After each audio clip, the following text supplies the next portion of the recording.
황교안이 나를 뭐 고발을 중앙경찰서 했는데 그걸 가지고 이게 뭐 모르는 사람들은 또 뭐 난리가 났는데 그 다시 내가 정리를 하자면 제가 그 지난주일이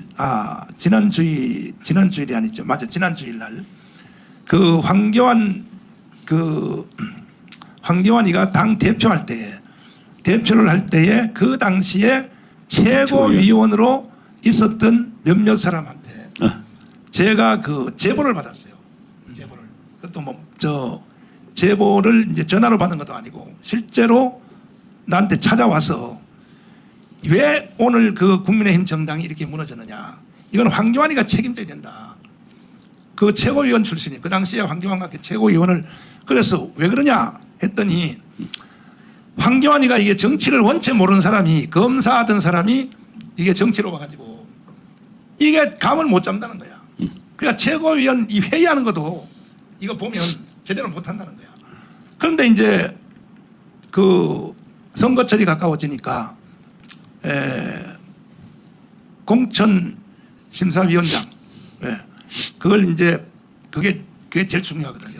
지금도 뭐 여기 있는 뭐 김기현 그다음에 뭐 안철수 뭐 여러 사람들이 왜 저게 당 대표 하려고 하냐면 공천권 가지려고 하는 거다 결과적으로. 공천권을 자기가 가지려고 하는 겁니다. 당 대표한테 공천권이 있으니까. 근데 그게 이제 공천위원장을 임명을 해서 당 대표가 결국은 자기가 원하는 사람으로 공천을 하려고 지금도 마찬가지입니다. 근데 황교안이는 그때에 그래도 처음에 그 기자들한테 말하기를 나는 공천위원장을 내가 선임하지 않겠다. 누구한테 하냐? 여론조사를 해서 1등 나오는 사람한테 공천위원장을 공개적으로 모집하겠다. 했더니 김문수가 1등으로 나온 거예요. 김문수가. 자, 김문수가 1등으로 나왔습니다.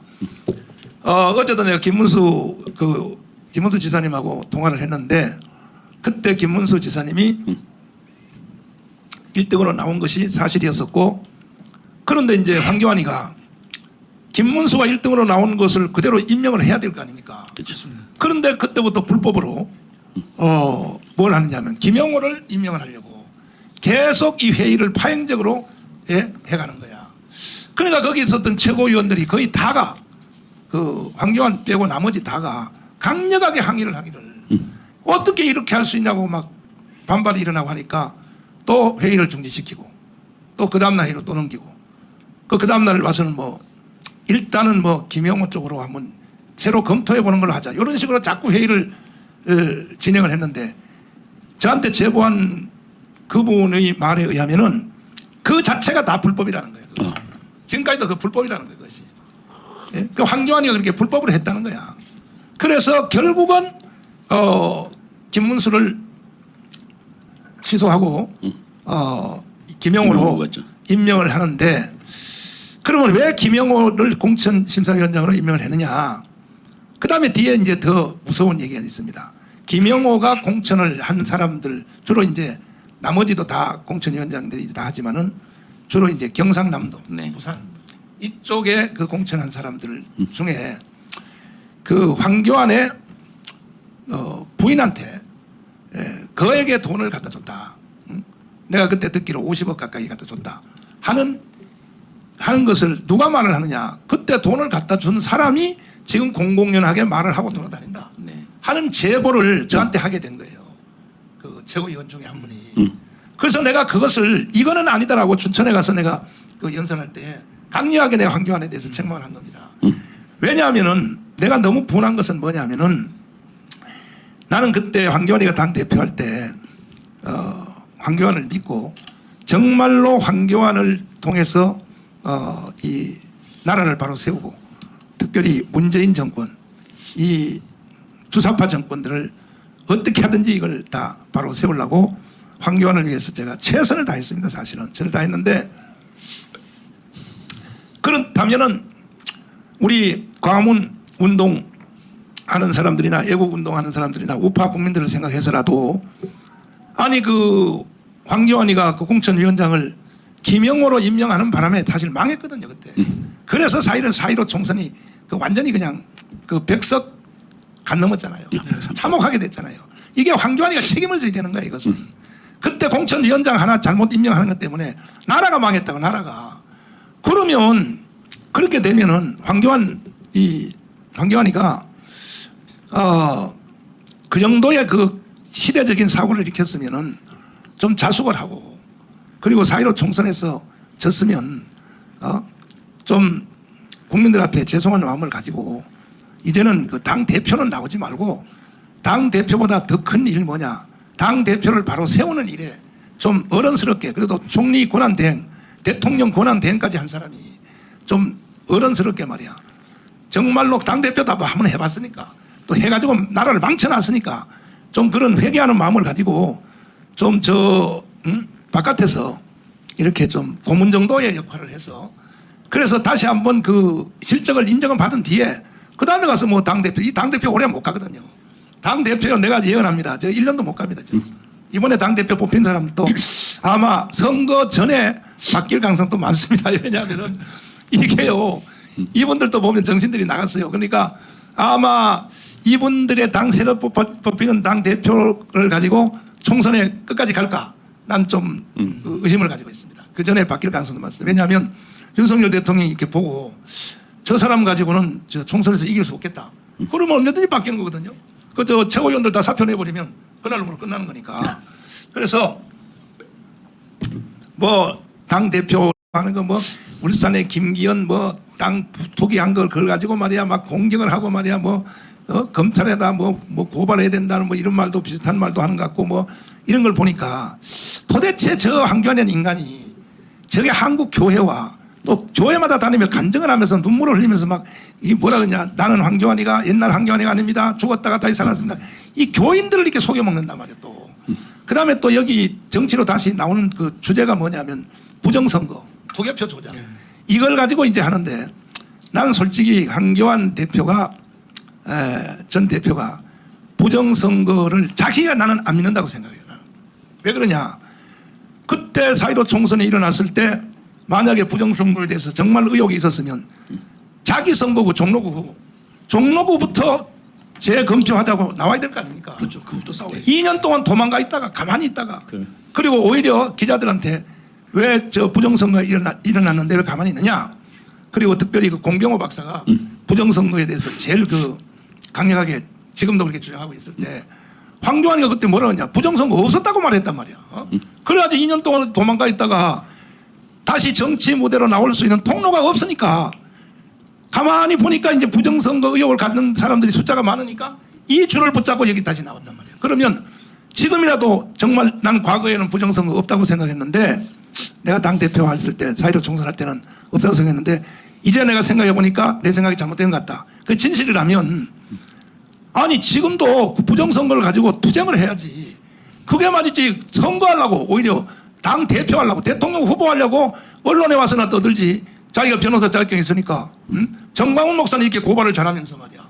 아니 지금 최고의 이 부정 투개표의 사건은 기독자유통일당 사건입니다. 지금도 대법원에 아직 보관되어 있습니다. 이걸 위하여 황교안이가 삭발을 하고 대법원 앞에 가서 빨리 이거 재검찰 다시 하라. 이거에 대한 끝장이 나거든요 사실은. 그런데 안 하잖아요. 안 하는데 거기에 대해서 황교안은요. 뭐 민경욱 저 투표 개정하는데 거기도 변호사 이름도 걸지도 않고 뒤에 와서 방청국에서 구경이나 하고 그러면서 자기는 부정선거를 위해 바로잡기 위해서 다시 자기는 정치를 시작한다. 난 그래서 안 믿는 거예요. 나는 그걸 안 믿는단 말이에요. 거기에 대해서. 그래서 한국 교회와 대한민국 가지고 더 이상 장난치지 마라 하는 의미에서 내가 제보받은 내용을 말을 했던 것입니다. 사실은 그것도 상당히 믿을 만한 그 당시에 황교안과 함께 최고위원을 했던 사람이 직접 나한테 제보를 하니까 난 상당히 믿을 수 있는 근거로 내가 말을 했단 말이야. 그래서 이거는 나도 이제 막 고발을 이제 할 거니까 첫 번째 막 고발은 뭐냐? 황교안이가 최고위원 그 선거 공천심사위원장을 임명하는 과정에서 거짓말한 거예요. 그 파행적으로 회의를 있었던 불법 예. 그 행위 그 다음에 지금 뭐 공공연하게 뒤에 돈을 줬다 하는 것이 지금 뭐 당사자가 그렇게 떠들고 다닌다 하니 거기에 대해서 검찰이 수사를 해서 이걸 반드시 밝혀내겠다는 거. 나도 역으로 나는 고발할 생각입니다. 고발했는데 오늘 토요일이라서 안 되고 월요일 날 고발해서 과연 나한테 제보한 그 최고위원 황교안과 함께 지원했던 사람이 말이 맞는지 아니면 황교안이가 거짓말하는지 이건 반드시 밝혀내야 돼요. 밝혀내야 되고 왜 그러냐 하면은 참 지금 그리고 또 황교안이가 그 당 대표할 때 내가 왜 황교안한테 배신당했냐. 나는 그때부터 문재인하고 싸우고 목숨 걸고 싸우고 내가 깜빵을 3번 갔는데 깜빵 간 9번째에 갔을 때는 황교안 때문에 가게 된 거야. 내가 그 광화문광장에서 연설할 때 우리 자유우파는 황교안을 대표로 세웠으므로 황교안을 중심으로 뭉쳐서 4.15 총선에서 반드시 이겨야 됩니다. 이 발언한 것 때문에 내가 선거법으로 구속돼가지고 깜빵 살았거든요. 그러면 내가 자기 때문에 깜빵을 살았는데 한 번은 3번 중에 한 번은 그러면 인간이 짐승이 아니라면 자기 때문에 깜빵을 갔다면은 최소한 면회는 한번 와야 될 거 아닙니까? 그렇죠. 네. 아무나하고 관계없는 이인재 그 고문이죠. 그분은요 면회 왔어요. 정말로 막 눈물을 글썽거리더라고요. 목사님이 뭔 죄가 있기에 이렇게 자유우파를 위해서 이런 고난을 당하고 있냐고. 그 지금 강원지사하고 있는 또 김진태 그분도 면회 와가지고 뭐 상당한 시간 동안 나한테 목사님 너무 고난을 심합니다. 목사님도 개인을 생각하면 얼마든지 호화롭게 목회할 수 있는데 왜 이렇게 이 고난을 당하시냐고. 이거 나라를 위해서 목사님이 하시는 거라고. 그러더라고요. 그 외에도 이제 뭐 변호사 자격증 있는 수없는 그 변호사들이 저한테 이제 내가 돈 주고 한 게 아니거든요. 전부 무료로 와서 자원해서. 네, 무료로 자원해서 거기 뭐 헌법학회 회장 되신 분도 오셨고 심지어 제가 그 재판 받을 때는 누가 오셨냐면 석동인 변호사도 오셨어요. 석동 변호사. 그난 석동인 변호사 그때 내가 잘 보게 된 거야. 저분이 그래도 인간미가 있죠. 인간미가 네. 있구나. 올 분에 전화도 한 통 안 왔어요, 황교안이가. 그런 사람이 황교안입니다. 사람이 그러면 되겠습니까? 그러면서 말이야 무슨 뭐 지금 뭐 당 대표하겠다고 인간 기본 자세가 틀린 사람이 뭐 지도자가 되겠다고 한 번 속지 뭐 2번 속습니까? 근데 내가 이게 더 좀 이게 마음이 불편한 것은 뭐냐면 기독교인들이 순진하거든요. 교회 강대상에 다니면서 뭐 약간 뭐 슬픈 표정 뭐 우는 표정 지으면서 이 황교안은 옛날 황교안인데 하면요 이 성도들은 휙 넘어가 버려요. 그래서 지금 나한테도 메시지가 가끔 와요. 뭐냐면 목사님 황교안을 용서하시고 다시 한번 그렇게 해주세요. 그래서 제가 황교안을 용서 안 할 리도 없고 용서를 또 안 한 적도 없고 먼저 번에도 저 작년 10월 6월 달에 지방자치 선거 두고 황교안 대표가 저녁에 늦게 우리 집을 와가지고 우리 교회를 찾아와서 돌아가지도 않고 계속 사무실에서 있다 그래서 에이 할 수 없이 내가 나가야겠다 해서 옷 다시 입고 나가서 내가 처음에는 황교안 대표는 막 따졌죠. 왜 오셨냐고 얘기를 말이야. 아니 그렇게 나를 배신 때려놓고 말이야. 왜 오셨냐 말이야. 내가 종로교에서 구속될 때 사모님 여자 비서를 통하여 목사님과 같이 갈 수 없습니다. 그렇게 배신 때려놓고 말이야. 여기를 왜 오셨냐 말이야. 내가 그렇게 강력하게 항의를 했더니 죄송합니다 목사님 뭐 오해인 것 같습니다. 뭘 오해야 오해는 말이야. 그런데 이제 그래서 내가 그때 그랬죠. 그러면 어떻게 하겠다는 얘기냐. 다시 한번 해보겠습니다. 나라를 위해서. 그래요? 그럼 내일 아침에 7시에 아침 먹으러 오세요. 지금은 밤 늦었으니까 돌아가시고. 그 아침 먹으러 왔단 말이에요. 와서 이제 아침을 먹으면서 그 어떻게 하실 생각입니까? 그러니까 다시 한번 정치를 해보겠다 그래요. 그러면 제가 용서 안 한 게 아니라니까요. 다 기회를 줬다니까요, 내가요. 그러면 이런 상태로는 안 되니까 재대비가 필요하다. 정치하는 사람들 봐라. 대통령 선거에 떨어지면 다 외국에 1년 갔다 오고 김대중도 갔다 오고 뭐 홍준표도 갔다 오고 다 그게 다 정치인들이 그렇게 하는 것이다. 그래서 장관님은 지금 외국에 다시 1년 갔다 올 시간이 없으니 마침 잘 됐다. 내가 롯데호텔에서 다음 주에 500개 시민단체장 포럼을 그것도 돈 거의 1억 가까이 들어서 이제 그걸 준비를 해놨으니 그때 오세요. 오시면 내가 장로님을 재대비전을 시켜드리겠습니다. 그 설명도 내가 하고 왜 정치를 다시 해야 되는지 그걸 내가 사회도 하면서 내가 그걸 만들어 드리겠습니다. 그걸 그렇게 하겠다고 하고 갔어요. 갔는데요. 안 왔어요 그날.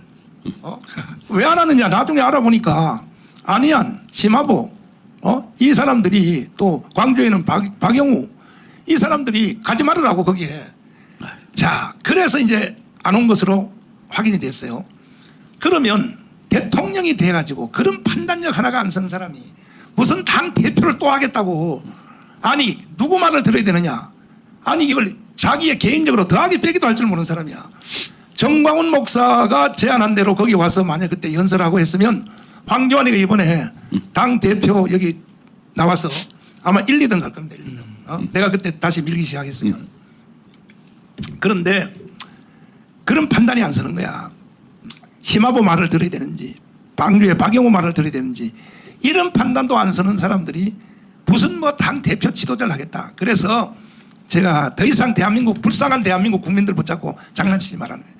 불쌍한 우리 한국교회 성도들 붙잡고 장난치지 말라는 내가 뜻에서 강력하게 내가 황교안을 책망하고, 내가 제보받은 그대로 하나도 더한 것도 없어요. 뺀 것도 없어. 그대로 내가 나는 제보받은 것을 그대로 나는 말할 수밖에 없고. 왜? 지금도 정치판이 지금 현재 저 당대표 선거하는 게 지금 선거입니까 저게요. 다들 보면요 웃겨 정말 하는 사람들 보면. 그래서 뭐 고발을 했다 그러니 나도 역고발 월요일 날 할 거니까 해서, 그러면 검찰이 수사하겠죠. 수사하면 과연 거기서 오는 게 진실인지 드러나겠죠. 이제 드러나는데, 나는 그 돈 줬다는 사람이 지금도 공공연하게 돈 줬다고 떠들고 다니는데 그 사람이 정신병자가 아니라면, 그렇죠. 예. 안 줬으면서 줬다고 돌아다니겠냐. 난 그렇게 생각이, 난 그렇게 믿어져요.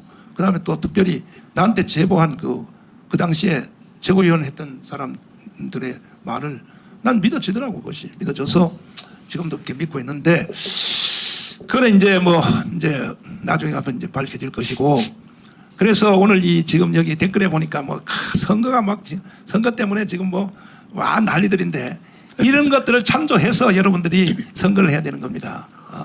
결국은 국민들의 이 수준이, 우리 김학성 교수님. 네. 높다고 보기는 어렵습니다. 네, 우리가 서구 같은 경우는 200년, 300년 동안 피를 흘리면서 분들이 이제 그 황교안 우리 전 총리에 대해서 목사님이 품지 않았다라고 예컨대 잠깐만 말을 하고 있지만 말씀 들어보니까 저녁 때 왔고 새벽에 식사도 같이 했고 또 이어지는 시민단체 모임에서 다시 세우려고 하셨다는 그 자체는요 엄청나게 목사님이 이거는 목사의 마음이 아니면 할 수가 없어요. 그렇습니다. 예, 네. 예. 그걸 그렇게 끌어안고 그 끌어안으시려고 했을 때 수많은 반대자들의 예상되는 그 비판과 비난이 목사님께서도 염두에 두셨겠지만 정말로 목자가 양을 잘 이끄는 마음으로 해주셨다고 생각을 해요. 해줬는데 네. 그렇게 했는데 황교안은 그 유튜브 기자들 20명 가까이를 모아놓고 네. 뭐라고 했냐. 정강훈은 거짓말만 하고 돌아다닌다. 이렇게 그 영상이 찍혔어요. 그거를. 저 인간입니까 저거 도대체가. 아 참. 기가 막혀 정말. 그리고 황교안은요 개인적으로는 착하지만요 절대 이 정치를 해서는 안 될 사람이에요. 정치 은사를 못 받은 사람이에요. 하늘이 준 은사대로 살아야지 자기한테 맞지도 않는 옷을 왜 입냔 말이야. 만약에 저는 지나친 욕심 같습니다만은 황교안에 대하여 정말 나는 황교안이가 정치 은사가 있었다면 나는 박근혜 대통령의 탄핵을 지켜낼 수 있었다고 생각합니다. 그렇죠. 대통령 권한대행하니까. 그렇죠. 예. 아니 그게 무슨 뭐 야당이 떠든다고, 그 당시에 야당이 떠든다고 야당 뭐 무서워서 못해요? 아니 질러대버리 바로 뭐 해야 되느냐. 그때 뭐 국회 의석 별 차이 안 났어요. 그렇죠. 그러니까 계엄령 선포 딱 하는 거지. 그래서 원래 계엄령은 요즘 법에 의하면 계엄령은 대통령이나 대통령 권한대행이 선포를 하고 그 다음에 국회한테 며칠 후에 동의를 받는 걸로 돼 있잖아요. 목사님 많이 하시네요. 아, 그래요? 네, 정확히는요. 예. 그건 통지하도록 되어 있습니다. 통지. 아, 허락을 안 받아요. 아. 계엄령은 통지 안 받습니다. 예, 근데 긴급 명령이나 네. 이런 것들은 통지한 다음에 국회에 이제 승인 얻어야 되거든요. 그건 뭐냐면 황교안 대표님이 묵시적으로 자기가 하고 싶은 거냐? 예, 내가 볼 때에 박근혜가 탄핵되게 돼 있는데 자기가 권한대행에서 절대 행사를 할 필요가 없다. 욕먹으면서 가만히 있으면 다시 이제 대통령이 쫓겨나고 선거를 하면 자기한테 기회가 올 것으로 생각하지 않았느냐. 난 이게 합리적인 의심을 하는 거야. 그런 생각을 배제할 수 없죠. 예. 네, 예. 그러니까 나는 황교안 대표님은 정치하면 안 된다고 생각하는 거예요. 그러니까 실제로 박근혜 대통령이 탄핵된 거에 대한 제1 책임은 황교안이가 져야 되는 거예요, 사실은요. 이 황교안의 그 배신 행위는 그 박근혜를 배신한 것도 그렇지만은 그 다음에 그 저를 배신한 걸 제가 그 사실 내가 배신당한 걸 생각하면요. 목사가 아니면요 정말 용서할 수도 없어요. 네, 맞아요. 그렇게 이제 그렇게 하고 그 지금도 또 그렇습니다. 내가 하는 이 행동을 보면은 아니 자기가 뭔데 말이야. 한국 교회를 다니면서 말이야. 교회를 혼란시키고 말이야. 성도들을 이 순진한 성도를 혼란시키고 말이야. 그래서